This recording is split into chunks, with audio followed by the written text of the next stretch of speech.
Hi friends, ಎಲ್ಲರೂ ಹೇಗಿದ್ದೀರಾ? ಎಲ್ಲರೂ ಚೆನ್ನಾಗಿದ್ದೀರಾ ಅಂತ ಅಂದ್ಕೊಂಡಿದ್ದೀನಿ. ನಾನು ತುಂಬಾ ಚೆನ್ನಾಗಿದ್ದೀನಿ. ತುಂಬ ದಿವಸ ಆಯಿತು ವಿಡಿಯೋ ಮಾಡಿಲ್ಲ. ನಮ್ಮ ಮನೆ ಹತ್ರ ಏನೆಲ್ಲ ಬದಲಾವಣೆ ಆಗಿದೆ ಅಂತೇಳಿ ವಿಡಿಯೋ ಮಾಡ್ತಾಯಿದ್ದೀನಿ. ನೋಡಿ, ನಮ್ಮ ಮನೆ ಹತ್ರ ಇದು ಪಾರ್ಕಿಂಗ್ ಹುಲ್ ಹಾಕ್ಸಿದ್ವಿ. ಅದನ್ನು ವಿಡಿಯೋ ಮಾಡಿರಲಿಲ್ಲ.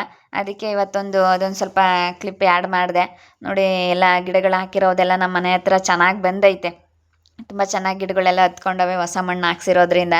ಹಾಗೆ ಇನ್ನೊಂದು ನಮ್ಮ ಮನೆಗೆ ಹೊಸ ವ್ಯಕ್ತಿ ಆ್ಯಡ್ ಆಗಿದ್ದಾರೆ. ಯಾರಂತಂದರೆ ಇವರೇ, ನಮ್ಮ ಕರಿಯಮ್ಮ ಅಂತೇಳಿ ಇವ್ರ ಹೆಸರು.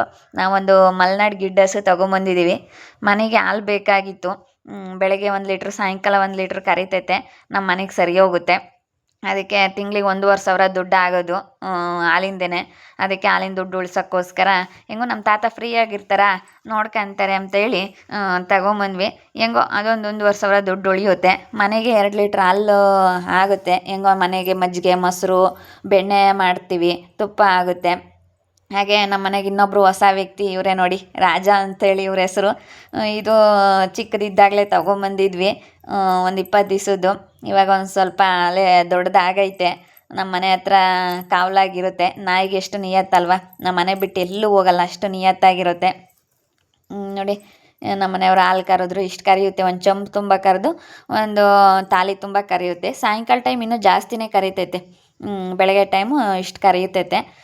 ಒಂದು ಮನೆಗೆ ಹಸು ತೊಗೊಂಬಂದಿರೋದ್ರಿಂದನ ಹಿಂಗೋ ಮನೆಯಾಗೆ ಸ್ವಲ್ಪ ಹಾಲು ಮೊಸರು ಎಲ್ಲ ಚೆನ್ನಾಗಿ ಆಗುತ್ತೆ.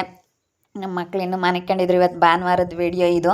ನಮ್ಮ ಮನೆಯವರು ಹಾಲು ಕಾಯಿಸ್ಕೊಳ್ಳೋಕ್ಕೆ ಹಾಲು ಇಟ್ಟಿದ್ರು. ನನ್ನ ಮಕ್ಕಳು, ನಮ್ಮ ಮನೆಯವರು ಎಲ್ಲರೂ ಹಾಲು ಕುಡಿತಾರೆ ಒಂದೊಂದು ಲೋಟ. ನಾನು, ನಮ್ಮ ತಾತ, ನಮ್ಮ ಅಜ್ಜಿ ಅವರೆಲ್ಲ ನಾವು ಟೀ ಕಾಫಿ ಕುಡಿತೀವಿ. ತುಂಬ ದಿವಸ ಆಯ್ತಲ್ಲ ಲಾಗ್ ಮಾಡಿ, ಅದಕ್ಕೆಲ್ಲ ವಿಡಿಯೋನ ಸ್ವಲ್ಪ ಮಾಡ್ತಾಯಿದ್ದೀನಿ. ತುಂಬ ಜನ ಕಮೆಂಟ್ ಮಾಡ್ತಾಯಿದ್ರಿ, ಯಾಕೆ ಲಾಗ್ ಮಾಡ್ತಾಯಿಲ್ಲ ಸಿಸ್ಟರ್, ತುಂಬ ದಿವಸ ಆಯಿತು, ಯಾಕೆ ಬಿಟ್ಬಿಟ್ರಿ ಅಂಥೇಳಿ. ಅದಕ್ಕೆ ನಮ್ಮ ಮನೆಗೆ ಏನೆಲ್ಲ ಬದಲಾವಣೆ ಆಗೈತೆ, ಏನೆಲ್ಲ ಹೆಂಗೆಲ್ಲ ಮಾಡಿದ್ದೀವಿ. ಈಗ ಹಸು ತೊಗೊಂಬಂದಿರೋದು, ನಮ್ಮ ಮನೆಗೆ ನಾಯಿ, ಈ ಥರ ಬೆಕ್ಕು, ಈ ಥರ ಎಲ್ಲ ಇರೋದು. ಈ ಥರ ನಮ್ಮ ಮನೇಲಿ ಹೊಸ ಬದಲಾವಣೆ, ಹೊಸ ಮನೆಗೆ ಬಂದಾಗಿಂದ ಹೊಸ ಬದಲಾವಣೆಗಳು ಮಾಡ್ಕೊಂಡಿದ್ದೀವಿ. ಅದಕ್ಕೆ ಅದನ್ನು ನಾನು ವಿಡಿಯೋ ಮಾಡಿ ತೋರಿಸಿರ್ಲಿಲ್ವಲ್ಲ, ನಾನು ನಿಮಗೆಲ್ಲ ವಿಡಿಯೋ ಮಾಡಿರಲಿಲ್ಲ. ಅದಕ್ಕೆ ಇವತ್ತೆಲ್ಲನ ಅದೊಂದು ಕ್ಲಿಪ್ಪೆಲ್ಲ ಆ್ಯಡ್ ಮಾಡ್ತಾಯಿದ್ದೀನಿ. ಈಗೆಲ್ಲ ಕಾಫಿ ಕುಡ್ದಿದ್ದಾಯಿತು. ಇನ್ನು ಬೆಳಗ್ಗೆ ಕಸ ಹೊಡೆಯೋಣ ಅಂಥೇಳಿ ಎಲ್ಲ ಮನೆ ಕ್ಲೀನ್ ಮಾಡ್ತಾಯಿದ್ದೀನಿ. ಬೆಳಗ್ಗೆ ಎಲ್ಲ ಮನೆ ಕೆಲಸ ಎಲ್ಲ ಇದ್ದಿದ್ದೇನೆ. ಎಲ್ಲರ ಮನೆಗೂ ಕಸ ಹೊಡೆಯೋದು, ಪಾತ್ರೆ ತೊಳೆಯೋದು, ಮನೆ ಕ್ಲೀನ್ ಮಾಡೋದು, ಇದೆಲ್ಲನ ಎಲ್ಲರ ಮನೆಯಾಗೂ ಇದ್ದಿದ್ದೇನೆ. ಈ ಕಸ ಹೊಡಿತಾ ಇದ್ದೀನಿ. ನನ್ನ ಮಗಳು ವಿಡಿಯೋ ಮಾಡಿಕೊಡ್ತಾ ಇದ್ದಾಳೆ. ಅವಳಿಗೆ ಸ್ವಲ್ಪ ವೀಡಿಯೋ ಮಾಡೋದಕ್ಕೆ ಬರೋದಿಲ್ಲ. ಏನಾದರೂ ಸ್ವಲ್ಪ ಶೇಕ್ ಮಾಡಿದರೆ ಅಡ್ಜಸ್ಟ್ ಮಾಡ್ಕೊಳ್ಳಿ. ಈಗ ವೀಡಿಯೋ ಮಾಡೋಕ್ಕೆ ಯಾರೂ ಇಲ್ಲದೆ ಮಾಡಿಕೊಡೋಕ್ಕೆ ಇರಲ್ವಲ್ಲ, ಅದಕ್ಕೆ ನಾನು ಲಾಗ್ ಮಾಡ್ತಾಯಿಲ್ಲ. ಹಾಗೆ ಇನ್ನು ಮುಂದೆ ನಿಮಗೆ ಯಾಕೆ ಮಾಡ್ತಾಯಿಲ್ಲ ಏನು ಅಂಥೇಳಿ ಇನ್ನೂ ಕ್ಲಾರಿಟಿ ವಿಡಿಯೋ ಸಿಗುತ್ತೆ, ನೋಡ್ತೀರಿ. ಎಲ್ಲ ಕಸ ಹೊಡಿತಾ ಇದ್ದೀನಿ. ಮನೆ ನೀಟಾಗಿದ್ದರೆ ಒಂಥರ ಚೆನ್ನಾಗಿರುತ್ತೆ. ಒಂಥರ ನಮಗೂ ಏನೋ ಒಂಥರ ಮನಸ್ಸಿಗೆ ಸಮಾಧಾನ, ಏನೋ ಒಂಥರ ಪಾಸಿಟಿವ್ ಮೈಂಡು. ಮನೆಗೆ ನೀಟಾಗಿದ್ದಷ್ಟು ಮನೇಲಿ ನೆಮ್ಮದಿ, ಎಲ್ಲ ಪ್ರತಿಯೊಂದೂ ಎಲ್ಲ ತಾನಾಗಿ ತನ್ನ ಕೆಲಸಗಳು ಎಲ್ಲ ಆಗುತ್ತೆ. ನಿನ್ನ ಹೆಸ್ರೇನು ಹೇಳು?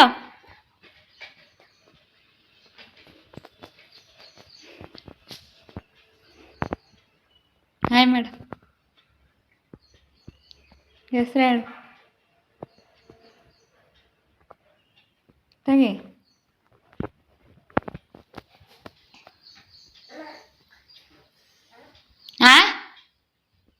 ಏನು ಏನ? ಯಾವುದನ್ನ? ಫೋನು ನೋಡಬಾರ್ದು.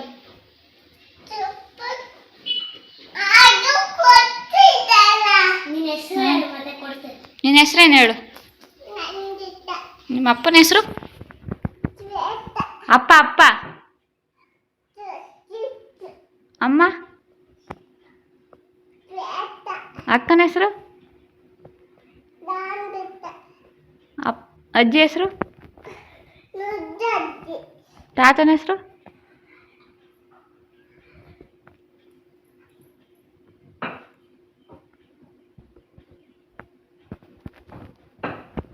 ನನ್ನ ಮಗಳು ತುಂಬ ಚೆನ್ನಾಗಿ ಮಾತಾಡ್ತಾಳೆ. ಅಲ್ಲ, ಇವಾಗ 2 ವರ್ಷ ತುಂಬಿ 3 ವರ್ಷದಾಗೆಲ್ಲ ಐತೆ ಅವಳಿಗೆ. ಎಲ್ಲ ಪದಗಳನ್ನು ತುಂಬ ನೀಟಾಗಿ ಸ್ವಚ್ಛವಾಗಿ ಮಾತಾಡ್ತಾಳೆ. ತುಂಬ ಆ್ಯಕ್ಟಿವ್ ಇದ್ದಾಳೆ. ತುಂಬ ನೋಡಿದ್ರೆ ಅವಳು ಮಾತಾಡೋ ಅಂಥ ಮಾತುಗಳೆಲ್ಲ ಕೇಳಿದ್ರೆ ಖುಷಿ ಆಗುತ್ತೆ. ನೋಡಿ ಒಂದು ಬುಕ್ಸ್ ತಗೊಂಡು ಬರ್ಕೊಳ್ತಾ ಕೂತ್ಕೊಂತಾಳೆ. ಈಗ ನೆಲ ಎಲ್ಲ ಒರೆಸಿದ್ದಾಯಿತು, ಬಾಗಿಲೆಲ್ಲ ಒರೆಸ್ಬಿಟ್ಟು ಈ ರೀತಿ ಮನೆಗೆಲ್ಲ ನಾವು ಯಾವ ರೀತಿ ಆರ್ಗನೈಸ್ ಮಾಡಿದ್ದೀವಿ ಅಂಥೇಳಿ ವಿಡಿಯೋ ತೋರಿಸ್ತಾ ಇದ್ದೀನಿ. ಇದೇನಿದು ಹಿಂಗೆ ತೋರಿಸ್ತಾ ಇದ್ದಾರೆ, ಎಲ್ಲರ ಮನೆಯಲ್ಲೂ ಐತೆ ಅಂತ ಅನ್ಕೋಬೋದು. ಆದರೆ ನಮ್ಮ ಮನೇಲಿ ಯಾವ ಥರ ನಾವು ಆರ್ಗನೈಸ್ ಮಾಡಿದ್ದೀವಿ ಅಂತ ತೋರಿಸ್ತಾ ಇದ್ದೀವಿ. ಒಬ್ಬೊಬ್ರ ಮನೇಲಿ ಒಂದೊಂದು ಥರ ಡೆಕೋರೇಟ್ ಐಟಮ್ಸ್ ಎಲ್ಲ ತೊಗೊಂಬಂದು ಇಟ್ಟಿರ್ತಾರೆ. ಒಬ್ಬೊಬ್ರ ಮನೇಲಿ ಒಂದೊಂದು ಥರ ಡೆಕೋರೇಟ್ ಮಾಡಿರ್ತಾರೆ. ಮನೆಯಲ್ಲಿ ಏನಾದರೂ ಫೋಟೋಗಳಾಗಿರ್ಬೋದು, ಬೊಕ್ಕೆಗಳಾಗಿರ್ಬೋದು, ಎಲ್ಲ ಒಂದೊಂದು ಥರ. ಒಬ್ಬರು ಮನೇಲಿ ಇದ್ದಂಗೆ ಇನ್ನೊಬ್ರು ಮನೇಲಿ ಮಾಡಿರಲ್ಲ. ಅದಕ್ಕೆ ನಮ್ಮ ಮನೇಲಿ ಯಾವ ಥರ ನಾವು ಇಟ್ಟಿದ್ದೀವಿ ಅಂತ ಈ ಥರ ನೋಡಿ ಯೂಟ್ಯೂಬಿಂದ ನಾವು ಒಂದು ಫ್ರೇಮ್ ಮಾಡಿಸಿದ್ದೀವಿ. ತುಂಬ ಇಷ್ಟ ನಮಗೆ ಈ ಥರ ಬೆಳಗ್ಗೆ ಎದ್ದು ನೋಡಬೇಕು ಅಂತೇಳಿ ಒಂದು ಈ ಥರ ಒಂದು ಫ್ರೇಮ್ ಮಾಡಿಸಿದ್ದೀವಿ. ಇಲ್ಲಿ ಶೋಕೇಶ್ನಲ್ಲಿ ಈ ಥರ ಎಲ್ಲ ಹಿಂಗೆ ಬೊಕ್ಕೆಗಳ್ನೆಲ್ಲ ತೊಗೊಂಬಂದು ಚೆನ್ನಾಗಿ ಕಾಣಿಸುತ್ತೆ ಮನೆಯಾಗೆ ಅಂತ ಇಟ್ಟಿದ್ದೀವಿ ಅಷ್ಟೇ. ಇನ್ನು ಯಾರ ಮನೇಲಿ ಇಲ್ಲದ್ದು ಇವ್ರ ಮನೇಲಿ ಐತೆ ಅಂತ ತೋರಿಸ್ತಾ ಇದ್ದಾರೆ ಅಂತ ಅನ್ಕೋಬೋದು ಕೆಲವರೆಲ್ಲನ. ಈ ನಾವು ಯಾರ ಮನೇಲಿ ಇಲ್ಲದ್ದು ನಮ್ಮ ಮನೇಲಿ ಐತೆ ಅಂತ ಏನು ಯಾವುದೇ ಕಾರಣಕ್ಕೂ ನಾವು ತೋರಿಸ್ತಾ ಇಲ್ಲ. ಯಾಕಂದರೆ ನಮ್ಮ ಮನೇಲಿ ಯಾವ ಥರ ಇಟ್ಕೊಂಡಿದ್ದೀವಿ, ನಮ್ಮ ಮನೇಲಿ ಯಾವ ಥರ ಎಲ್ಲ ಶೋ ತೊಗೊಂಬಂದು ನಾವು ಆರ್ಗನೈಸ್ ಮಾಡಿದ್ದೀವಿ ಅಂತೇಳಿ ತೋರಿಸ್ತಾ ಇರೋದು ಅಷ್ಟೇ. ಇವು ನೋಡಿ ಇಲ್ಲಿ ಚೆನ್ನಾಗಿದ್ದಾವೆ ಗೊಂಬೆಗಳು. ಇವು 150 ರೂಪಾಯಿಗೆ ಒಂದೊಂದು ತೊಗೊಂಬಂದಿದ್ವಿ ಅಲ್ಲಿ ಸೇಲ್ನಲ್ಲಿ, ಶಿರಾದಲ್ಲಿ. ತುಂಬ ಚೆನ್ನಾಗಿ ಕಾಣಿಸ್ತಾ ಇದ್ದಾವೆ. ಇವೆಲ್ಲ ನಿಮಗೆ ತೋರಿಸಿರ್ಲಿಲ್ಲ ನನ್ನ ವಿಡಿಯೋದಲ್ಲಿ. ಈಗೆಲ್ಲ ಹೊಸದಾಗಿ ಈ ನಡುವೆ ಇವನ್ನೆಲ್ಲ ತೊಗೊಂಬಂದು ಇಟ್ಟಿರೋದು, ಅದಕ್ಕೆ ತೋರಿಸ್ತಾ ಇದ್ದೀನಿ ಅಷ್ಟೇ. ಬೇರೆ ಇನ್ನೇನು ಕಾರಣ ಇಲ್ಲ. ನೀವು ಯಾರಾದ್ರೂ ಏನಾದರೂ ಅಂದ್ಕೊಳಕ್ಕೆ ಹೋಗಬೇಡಿ. ನಮಗೆ ವಿಡಿಯೋ ಮಾಡ್ಬೇಕಂತಂದರೆ ಈ ಥರ ಎಲ್ಲನ ತೋರಿಸ್ಲೇಬೇಕು.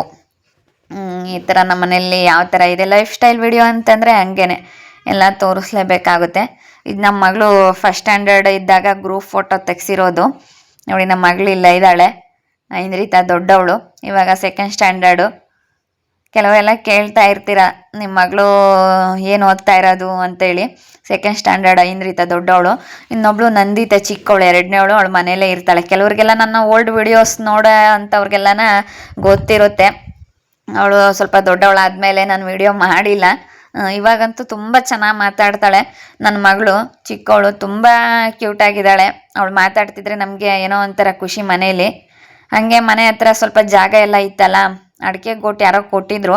ಆ ಅಡಿಕೆ ಗೋಟೆಲ್ಲ ತೊಗೊಂಬಂದು ನಾವು ಈ ಥರ ಸೊಸಿ ಮಾಡಿದ್ದೀವಿ. ಯಾರಾದರೂ ಕೇಳಿದರೆ ಕೊಡೋಣ ಅಂತೇಳಿ. ಈಗ ನೋಡಿ ನಮ್ಮ ಮನೆಯವರು ಮಾವಿನ ಲೋಟೆ ಎಲ್ಲನ ಇಟ್ಬಿಟ್ಟು ಅವನು ಸೊಸಿ ಮಾಡಿದ್ದಾರೆ, ಎಲ್ಲಾದರೂ ಮಾವಿನ ಗಿಡ ಇಡೋಣ ಅಂತ ಹೇಳಿ. ಫ್ರೆಂಡ್ಸ್, ಇವಾಗ ನೆಲೆ ಎಲ್ಲ ಒರೆಸಿದ್ದಾಯಿತು. ಇನ್ನು ಬಟ್ಟೆ ಇದ್ದಾವೆ. ಇವತ್ತು ಸಂಡೇ ಆಗಿರೋದ್ರಿಂದ ಬಟ್ಟೆ ಸಿಕ್ಕಾಪಟ್ಟೆ ಇದ್ದಾವೆ. ನಮ್ಮೂರಲ್ಲಿ ಜಾತ್ರೆ ಇತ್ತು ಮಸ್ಕಲ್ನಲ್ಲಿ, ಅಲ್ಲಿಗೆ ಹೋಗಿ ಬಂದಿರೋ ಅಂಥ ಬಟ್ಟೆಗಳೆಲ್ಲ ಜಾಸ್ತಿ ಇದ್ದಾವೆ. ಈ ವಾಷಿಂಗ್ ಮಿಷಿನ್ಗೆ ಹಾಕಬೇಕು. ಕೆಳಗೆ ಎಲ್ಲ ಕಸ ಹೊಡೆದು ನೆಲ ಒರೆಸಿ ಮನೇಲಿರೋ ಕೆಲಸ ಎಲ್ಲ ಮುಗೀತು.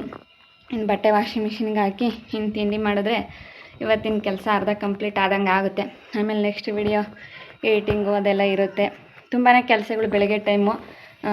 ಅದಕ್ಕೆ ನೋಡಿ ಫ್ರೆಂಡ್ಸ್, ಇದು ಮೇಲ್ಗಡೆಯಿಂದ ವ್ಯೂ ಯಾವ ಥರ ಇದೆ, ನಮ್ಮ ಮನೆ ಮೇಲ್ಗಡೆ ನಿಂತ್ಕೊಂಡ್ರೆ ವ್ಯೂ ಯಾವ ಥರ ಕಾಣಿಸುತ್ತೆ ಅಂತೇಳಿ ವಿಡಿಯೋ ಮಾಡ್ತಾಯಿದ್ದೀನಿ. ಮಳೆನೇ ಬರ್ತಾ ಇಲ್ಲ, ಮೋಡ ಆಗುತ್ತೆ, ಬರೀ ಹನಿ ಉದುರುತ್ತೆ. ನೋಡಿ, ಇದು ಮಾಳಿಗೆಗೆಲ್ಲ ಮೋಲ್ಡಿಗೆ ಡ್ಯಾಮ್ ಪ್ರೂಫ್ ಅಂತ ಬರುತ್ತಲ್ಲ, ಅದನ್ನು ನಾವು ಒಡಿಸಿರಲಿಲ್ಲ. ನಾವು ಮುಂಚೆನೇ ಒಡಿಸ್ಬೇಕಾಗಿತ್ತು, ಅದು ನಮಗೆ ಗೊತ್ತಾಗಲಿಲ್ಲ. ಆಮೇಲೆ ನಾವು ತಗೊಂಬಂದು ಗೃಹ ಪ್ರವೇಶ ಆದಮೇಲೆ ಒಡಿಸಿದ್ವಿ. ಮುಂಚೆನೇ ಆದರೆ ಪೇಂಟ್ ಮಾಡಿದ್ರಲ್ಲ ಮನೆಗೆ, ಆವಾಗಲೇ ಒಡಿಸ್ಬೋದಾಗಿತ್ತು. ನಾವು ಆಮೇಲೆ ಒಡಿಸಿದ್ವಿ. ಆಮೇಲೆ ಒಡಿಸೋಣ ಅಂತ ಸುಮ್ಮನಾಗಿದ್ವಿ.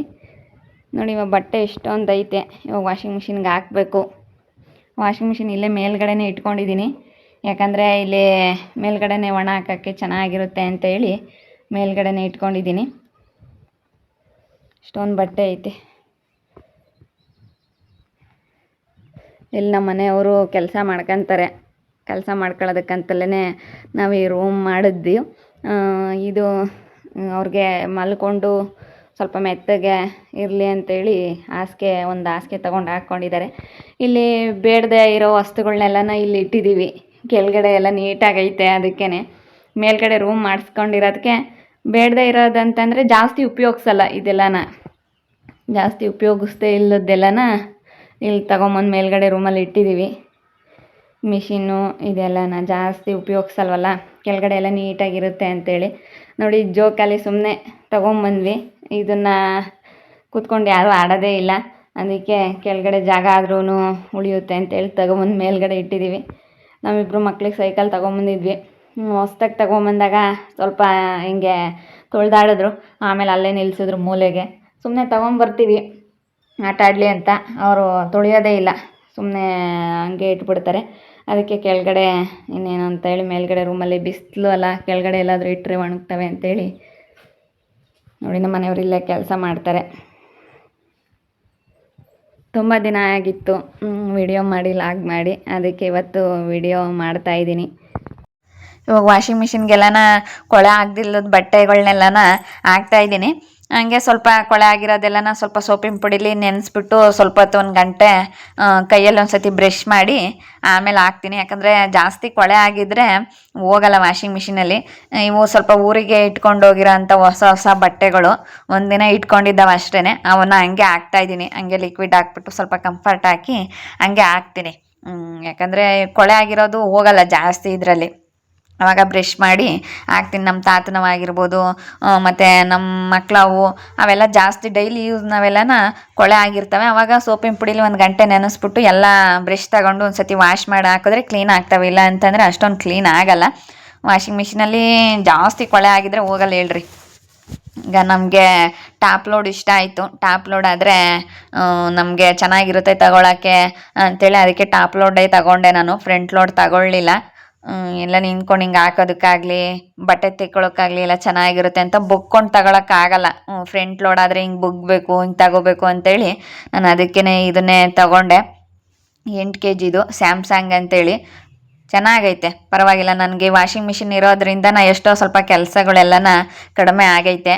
ಇದಿರೋದ್ರಿಂದ ನಮಗೆ ಎಷ್ಟೋ ಟೈಮ್ ಉಳಿತೈತೆ. ನಮಸ್ಕಾರ ಫ್ರೆಂಡ್ಸ್, ತುಂಬ ದಿವಸ ಆಯಿತು ಲಾಗ್ ಮಾಡಿ, ವಿಡಿಯೋ ಮಾಡೋಕ್ಕಾಗಿಲ್ಲ. ಬೇರೆ ಕೆಲಸಗಳೆಲ್ಲ ಇರೋದ್ರಿಂದ ವಿಡಿಯೋ ಮಾಡೋಕ್ಕಾಗಿಲ್ಲ. ತುಂಬ ಜನ ಕಮೆಂಟ್ ಮಾಡ್ತಿದ್ರಿ, ಯಾಕೆ ಲಾಗ್ ಮಾಡ್ತಾ ಇಲ್ಲ, ತುಂಬ ದಿವಸ ಆಯಿತು ಮಾಡಿ, ಹೊಸ ಮನೆಗೆ ಹೋದಾಗಿಂದ ಜಾಸ್ತಿ ಮಾಡಿಲ್ಲ, ಯಾಕೆ ಸ್ಟಾಪ್ ಮಾಡಿದ್ರಿ ಅಂತೇಳಿ ತುಂಬ ಜನ ಕಮೆಂಟ್ ಮಾಡ್ತಿದ್ರಿ. ಅದಕ್ಕೋಸ್ಕರ ಇವತ್ತು ಒಂದು ಕ್ಲಾರಿಟಿ ವಿಡಿಯೋ ಮಾಡೋಣ ಅಂಥೇಳಿ ಬಂದಿದ್ದೀನಿ. ಯಾಕೆ ಮಾಡ್ತಾ ಇಲ್ಲ ಅಂತಂದರೆ ಸ್ವಲ್ಪ ಕೆಲಸಗಳೈತೆ, ಬೇರೆ ನಮಗೆ ಕೆಲಸ ಇರೋದ್ರಿಂದ ಲಾಗ್ ಮಾಡೋಕ್ಕಾಗ್ತಾ ಇಲ್ಲ. ತುಂಬ ಟೈಮ್ ಬೇಕಾಗುತ್ತೆ ಲಾಗ್ ಮಾಡ್ಬೇಕಂತಂದರೆ, ಅದಕ್ಕೆ ನಾವು ಲಾಗ್ ಮಾಡೋಕ್ಕಾಗ್ತಾ ಇಲ್ಲ ಅಷ್ಟೇ. ಮನೆಯವ್ರು ಮಾತಾಡ್ತಾರೆ ಉಳಿದಿರೋದು. ಬೇರೆ ಕೆಲಸ ಇರೋದ್ರಿಂದ ಲಾಗ್ ಮಾಡೋಕ್ಕಾಗ್ತಾ ಇಲ್ಲ. ನನಗೂ ತುಂಬ ಕೆಲಸ, ಇವರು ನಮಗೆ ಸಹಾಯ ಮಾಡ್ತಾರೆ. ನಮಗೆ ಕಂಪ್ನಿ ವರ್ಕ್ ಇರುತ್ತೆ, ಹಾಗೆ ಇನ್ನು ಬೇರೆ ಬೇರೆ ವರ್ಕು ಮಾಡ್ತೀವಿ ನಾವು. ನಮ್ಮದು ಅಂಗಡಿ ಇದೆ, ಅದರಿಂದ ಟೈಮ್ ಆಗ್ತಾ ಇಲ್ಲ. ಹಂಗಾಗಿ ಲಾಗ್ ಮಾಡೋಕ್ಕೆ ಆಗ್ತಿಲ್ಲ. ಲಾಗ್ ಮಾಡೋದೇನು, ನಮ್ಗೆ ಇನ್ನೊಬ್ಬರ ಬಗ್ಗೆ ಯೋಚನೆ ಮಾಡೋಕ್ಕೂ ಟೈಮ್ ಸಿಗ್ತಾ ಇಲ್ಲ, ಅಷ್ಟು ಬ್ಯುಸಿ ಆಗಿದ್ದೀವಿ. ಹಾಗಾಗಿ ಲಾಗ್ ಮಾಡೋದ ಬಿಟ್ಬಿಟ್ವಿ. ಹೊಸ ಮನೆಗೆ ಬಂದಮೇಲೆ ನಾವು ಮನೆ ನೋಡ್ಕೊಳ್ಳೋದು, ಇದು ಮೇಂಟೆನೆನ್ಸೇ ತುಂಬ ಟೈಮ್ ಹಿಡಿಯುತ್ತೆ. ಆದ್ದರಿಂದ ನಮ್ಮ ಮನೆಯವರು ಲಾಗ್ ಮಾಡೋದು ಸ್ವಲ್ಪ ಬಿಟ್ಬಿಟ್ರು, ಗ್ಯಾಪ್ ಆಯಿತು. ತುಂಬ ಜನ ಕಮೆಂಟ್ ಮಾಡ್ತಿದ್ರಲ್ಲ, ಅದಕ್ಕೆ ಇವತ್ತೊಂದು ಕ್ಲಾರಿಟಿ ವಿಡಿಯೋ ಕೊಡಬೇಕಂತ ಮಾಡಿದ್ದೀವಿ. ಜೀವನದಲ್ಲಿ ನಾವು ಏನಾದರೂ ಮಾಡಬೇಕು ಅಂತ ಅಂದ್ಕೊಂಡಿದ್ವಿ. ನಾನು ಈ ಒಂದು 2021ರಿಂದ ನಮಗೆ ದೇವರು ಏನು ಒಲ್ದಿದ್ದಾನೆ ಅಂತ ಹೇಳ್ಬೋದು. ಯಾಕೆಂದರೆ ಅದಕ್ಕಿಂತ ಮುಂಚೆ ನಾನು ತುಂಬ ಕಷ್ಟಪಟ್ಟಿದ್ದೀನಿ. ಬೆಂಗಳೂರಲ್ಲೆಲ್ಲ ಹೋಗಿ ಅಲ್ಲೆಲ್ಲ ಎಷ್ಟು 15,000 20,000 ಸಂಬಳಕ್ಕೆ ಎಷ್ಟು ಜೀವನನೇ ಬೇಜಾರಾಗಿಬಿಟ್ಟಿತ್ತು. ಅಷ್ಟೊಂದು ಇದಾಗಿತ್ತು. ಯಾಕೆಂದರೆ ನಮಗೆ ಊರು ದೂರಲ್ಲಿ ಇರಬೇಕು ಅನ್ನೋದು ಒಂದು ಆಸೆ ಇತ್ತು. ಆದ್ದರಿಂದ ಅದು ನಮ್ಮ ಪ್ರಯತ್ನದಿಂದ ಒಂದು ಕೆಲಸ ಅಂತ ಆಯಿತು. ಅದು ಮನೆಯಲ್ಲೇ ಮಾಡುವಂಥ ಕೆಲಸ ಆಯಿತು. ಆದ್ದರಿಂದ ನಮಗೆ ತುಂಬ ಸಂತೋಷ ಆಯಿತು. ಆ ಕೆಲಸದಿಂದನೇ ನಾವಿವತ್ತು ಚೆನ್ನಾಗಿದ್ದೀವಿ, ಅನ್ನ ತಿಂತಾ ಇದ್ದೀವಿ. ಅದಕ್ಕಂತೂ ಎಷ್ಟು ಧನ್ಯವಾದ ಹೇಳಿದ್ರೂ ಸಾಲಲ್ಲ. ಕೆಲಸಕ್ಕೆ ಮನೇನೂ ಕಟ್ಕೊಂಡ್ವಿ. ಇವತ್ತು ನಮ್ಮ ತಂದೆ ತಾಯಿಗಳು ನಾವು ಚಿಕ್ಕ ಹುಡುಗರಿಂದನೂ 10 ರೂಪಾಯಿ ಕೂಲಿಯಿಂದನೂ ಕೂಲಿ ಮಾಡಿನೇ ನಮ್ಮನ್ನು ಸಾಕಿ ಓದಿಸಿ ಬೆಳೆಸಿದ್ದಾರೆ. ನಾವು 4 ಜನ, 2 ಅಕ್ಕರು, ನಾವು 2 ಅಣ್ಣ ತಮ್ಮಗಳು, ನಾನೇ ಕೊನೆಯವನು. ನಮ್ಮ ಅಮ್ಮ ಅಪ್ಪ ಯಾವುದೇ ಆದಾಯ ಇರಲಿಲ್ಲ. ನಮ್ಮದೇನು ಜಮೀನು ಒಂದು ಎಕರೆ ಐತೆ ಅಷ್ಟೇ. ಅಷ್ಟು ಬಿಟ್ಟರೆ ನಮ್ಮ ಅಪ್ಪ ಅಮ್ಮ ಕೂಲಿ ಮಾಡಿನೇ ನಮ್ಮನ್ನು ಸಾಕಿರೋದು, ಓದಿಸಿರೋದು, ಮದುವೆ ಮಾಡಿರೋದು. ಎಲ್ಲರೂ ಹುಟ್ಟಿದಾಗಿಂದನ ಬಡವರಾಗೆ ಹುಟ್ಟಿರೋದು. ಹೌದು, ನಮ್ಮ ಅಪ್ಪ ಅಮ್ಮ ಅವರು ಹುಟ್ಟಿದಾಗಿಂದನೂ ಬಡವರೇನೆ, ಮದುವೆ ಆದಮೇಲೂ ಬಡವರೇ. ಇವಾಗ ಈ ಒಂದು 5 ವರ್ಷದಿಂದ ನಾನು ದುಡಿಯೋದು ನಿಂತ್ಕೊಂಡಾಗಿಂದ ಸ್ವಲ್ಪ ಚೆನ್ನಾಗಿದ್ದೀವಿ. ನಮ್ಮ ಅಪ್ಪ ಅಮ್ಮನೂ ನಾವು ಚೆನ್ನಾಗಿ ನೋಡ್ಕೊತಾ ಇದ್ದೀವಿ. ನಮ್ಮ ಮನೆ ಕಡೆಗೂ ಸ್ವಲ್ಪ ನಾವು ನಮ್ಮ ಮಕ್ಕಳಿಗೆ ಒಳ್ಳೆ ಎಜುಕೇಷನ್ ಕೊಡಿಸೋವಂಥ ಶಕ್ತಿ ದೇವ್ರು ಕೊಟ್ಟಿದ್ದಾನೆ. ಆದರೆ ನಮ್ಮ ಈ ಬೆಳವಣಿಗೆನ ಕೆಲವರು ಸಹಿಸ್ಕೊಳಕ್ಕಾಗದೆ ಏನೇನೋ ಮಾತಾಡ್ತಾರೆ. ಲಾಗ್ ಮಾಡೋದ್ ಬಿಟ್ಟಿರೋದಕ್ಕೆ ಕೆಲವರೆಲ್ಲನ ಅಯ್ಯೋ ನಮ್ಗೆ ಎದ್ರುಕೊಂಡು ಲಾಗ್ ಮಾಡೋದ್ ಬಿಟ್ಟವಳೆ ಯಾಕೋ ಏನಾದರೂ ಅನ್ಕೊಂತೀವಿ ಅಂತ ಬಿಟ್ಟವಳೆ ಅಂತ ಕೆಲವರೆಲ್ಲ ಅಂದ್ಕೊಂಡಿದ್ದಾರೆ. ಅದಕ್ಕಾಗಿ ಅಂಥವ್ರಿಗೆಲ್ಲ ಇದು ಕ್ಲಾರಿಟಿ ವಿಡಿಯೋ. ನಾವೇನು ಯಾರಿಗೇನು ಹೆದರ್ಕೊಂಡು ಲಾಗ್ ಮಾಡೋದು ಬಿಟ್ಟಿಲ್ಲ. ನಮಗೆ ಕೆಲಸ ಇರೋದ್ರಿಂದ ಈ ಥರ 10 ಗಂಟೆಯಿಂದ 5:30 6 ಗಂಟೆವರೆಗೂ ನಮ್ಗೆ ಕಂಪಲ್ಸರಿ ಡೈಲಿ ಕೆಲಸ ಇರುತ್ತೆ. ಹೌದು, ನಾವಿಬ್ರಿಗೂ ಕೆಲಸ ಇರುತ್ತೆ, ಆದ್ರಿಂದ ನಾವು ಲಾಗ್ ಮಾಡೋಕ್ಕಾಗಲ್ಲ. ಆಮೇಲೆ ಮತ್ತೆ ನಮ್ಮ ಮನೆಯಲ್ಲೇನೋ ತುಂಬ ಕೆಲಸ ಇರುತ್ತೆ. ಮಕ್ಕಳು ಚಿಕ್ಕವರು ಇರೋದ್ರಿಂದ ಅವ್ರಿಗೆ ಸ್ನಾನ ಮಾಡಿಸೋದು, ಬಟ್ಟೆ ಹಾಕೋದು, ಊಟ ಮಾಡಿಸೋದು ಎಲ್ಲ ತುಂಬ ಇರುತ್ತೆ. ಯಾರೋ ಹುಟ್ಟಿದ ತಕ್ಷಣ ಯಾರೋ ಶ್ರೀಮಂತರಾಗಕ್ಕಾಗಲ್ಲ. ಮಿಡಲ್ ಕ್ಲಾಸ್ ಫ್ಯಾಮಿಲಿ ಅಂದರೆ ಏನಾದರೂ ಓದಿರಬೇಕು, ಇಲ್ಲ ಅದೃಷ್ಟ ಇರಬೇಕು, ಇಲ್ಲ ಏನಾದ್ರೂ ಟ್ಯಾಲೆಂಟ್ ಇರಬೇಕು. ಆ ಟ್ಯಾಲೆಂಟು ನಮ್ಮ ಹತ್ರ ಇದೆ. ದೇವರ ಆಶೀರ್ವಾದನೂ ನಮ್ಮ ಕಡೆ ಇತ್ತು, ಆದ್ರಿಂದ ನಾವಿವತ್ತು ಈ ಸ್ಥಿತಿಲಿ ಇದ್ದೀವಿ. ದೇವ್ರ ಬಲನೂ ಇರ್ಬೇಕಂತಂದ್ರೆ, ಏನಾರ ಮಾಡ್ಬೇಕಂತಂದ್ರೆ ದೇವ್ರ ಬಲನೂ ಇದ್ರೇನೆ ಎಲ್ಲ ಸಕ್ಸಸ್ ಆಗೋದು. ಹೌದೌದು. ಒಂದು ಕಾಲದಲ್ಲಿ ನಮಗೆ ಎಷ್ಟು ತೊಂದರೆ ಆಗಿತ್ತು ಅಂದರೆ, ನಮಗೆ ಒಂದು ಊರಲ್ಲೇ ಜೀವನ ಮಾಡಬೇಕಪ್ಪ, ಏನಾದರೂ ಆಯಿತು 10,000 ಸಂಬಳ ಸಿಕ್ಕದೆ ಸಾಕು ಅಂತ ನಾವು ಅಂಗಡಿ ಹಾಕಿದ್ದೆ. ಅದೇ ಉದ್ದೇಶದಿಂದನೇ ಅಂಗಡಿ ಹಾಕಿದ್ದು. ನಾವು ಬೆಂಗಳೂರಿಗೆ ಹೋಗೋಕೆ ಇಷ್ಟ ಇಲ್ಲ, ಅಲ್ಲೇ ಒಟ್ಟು ನಾವು ಫ್ಯಾಮಿಲಿ ಜೊತೆ ಇರಬೇಕು, ಅಪ್ಪ ಅಮ್ಮನ ಜೊತೆ ಇರಬೇಕು, ಮಕ್ಕಳು ಹೆಂಡತಿ ಎಲ್ಲರ ಜೊತೆ ಇರಬೇಕು ಅಂತ ಆಸೆ ಪಟ್ಟು ನಾವು ಅಂಗಡಿ ಹಾಕಿದ್ವಿ. ಆ ಅಂಗಡಿ ಹಾಕೋದ್ರಿಂದ ನಮ್ಮ ಅದೃಷ್ಟ ಬದಲಾಯಿತು ಅಂತ ಹೇಳ್ಬೋದು. ಅಂಗಡಿಲಿ ನಾನು ಕುತ್ಕೊಳ್ತಾ ಇದ್ದೆ, ನಾನು ಓದಿದ್ದೆ, ಆದ್ರೆ ಓದಿರೋ ತಕ್ಕಂಗೆ ನಾನು ಯಾವ್ದು ಕೆಲಸ ಸಿಗ್ಲಿಲ್ಲ. ಆದ್ರೂ ನಾನು ಪ್ರಯತ್ನ ಮಾಡೋದು ಅಂತ ಮಾಡ್ತಾ ಇದ್ದೆ. ಮೊಳಕೆ ಕಾಳು ಬಿಸ್ನೆಸ್ ಏನಾದ್ರು ಮಾಡ್ಬೋದು ಅಂತ ಏನಾದ್ರು ಐಡಿಯಾಗಳು ಮಾಡ್ತಾ ಇದ್ವಿ. ಹಂಗೆ ಸುಮ್ಮನೆ ಕುತ್ಕೊಂಡು ಮೊಳಕೆ ಕಾಳು ಎಲ್ಲ ಪ್ಯಾಕ್ ಮಾಡಿಬಿಟ್ಟು ಎಲ್ಲ ಹೋಟೆಲ್ಗಳಿಗೆಲ್ಲ ಕೊಡೋದು, ಈ ತರ ಬೇರೆ ಬೇರೆ ಏನಾದ್ರು ಮಾಡೋಣ ಅಂತ ನಾವು ಯೋಚನೆ ಮಾಡ್ತಾ ಇದ್ವಿ. ಹೆಂಗೋ ನಮ್ಮ ಮನೆಯವ್ರಿಗೆ ಒಂದು ದೇವ್ರು ಒಳ್ಳೆ ಕೆಲಸ ಅನ್ನೋದು ಅವಾಗ ದೇವ್ರು ಒದಗಿಸ್ತಾ. ಅದೇ ಏನ್ ಹೇಳ್ಬೇಕು ಅಂದ್ರೆ, ನಾವು ಸುಮ್ಮನೆ ಕೂತ್ಕೋಬಾರ್ದು, ಏನಾದ್ರೂ ಮಾಡ್ಬೇಕು ಅಂತ ನಮ್ಮ ತಲೆಯಲ್ಲಿ ಇದ್ರೆ ನಾವು ಸಾಧನೆ ಮಾಡ್ತೀವಿ. ಸಾಧನೆ ಅಂತ ನಾವು ಏನೋ ಚಿಕ್ಕ ನಮ್ಮಿದಕ್ಕೆ ನಾವು ಸಾಧನೆ, ದೊಡ್ಡ ಸಾಧನೆ. ಯಾಕೆಂದ್ರೆ ನಾವು 0 ಇಂದ ಶುರು ಮಾಡಿರೋದು. 1 ರೂಪಾಯಿನೂ ನಮ್ದು ನಮ್ಮ ಅಪ್ಪ ಅಮ್ಮನ ಕಡೆಯಿಂದ ಆದಾಯ ಇಲ್ಲ, ಏನೂ ಇಲ್ಲ. ನಾವೇ 100% 0 ಇಂದ ಶುರು ಮಾಡಿ ಇವತ್ತು ಒಂದು ಉತ್ತಮ ಸ್ಥಿತಿಲಿ ಇದೀವಿ. 0 ಇಂದ ಶುರು ಮಾಡಿದವ್ರಿಗೆ ಇದು ದೊಡ್ಡ ಸಾಧನೆ. ಎಲ್ಲರೂ ಮಿಡಲ್ ಕ್ಲಾಸ್ ಫ್ಯಾಮಿಲಿ ಇರೋರಿಗೆ ಅರ್ಥ ಆಗುತ್ತೆ. ಆದ್ರೆ ಯಾರಾದ್ರೂ ತುಂಬಾ ವರ್ಷದಿಂದೇನೆ ಸಾಹುಕಾರ ಆಗಿರ್ತಾರಲ್ಲ, ಅವ್ರಿಗೆಲ್ಲ ನಾವು ತರ ಇದೇನ್ ಬಿಡು, ಇವ್ರಿಗಿಂತ ದೊಡ್ಡ ಸಾಧನೆ ಮಾಡ್ಯವ್ರೆ, ಇವರೆಲ್ಲ ಯಾವ ಲೆಕ್ಕ, ಇವ್ರದ್ದೇನಿದು, ಇವ್ರು ಒಂದು ಮನೆ ಕಟ್ಟಿರೋದಕ್ಕೆ ಇಷ್ಟೆಲ್ಲ ಬಿಲ್ಡಪ್ ಕೊಡ್ತಾರೆ ಅಂತ ಅನ್ಕೊಂತಾರೆ. ಆ ತರ ಏನು ಬಿಲ್ಡಪ್ ಅಂತ ಏನು ಇಲ್ಲ.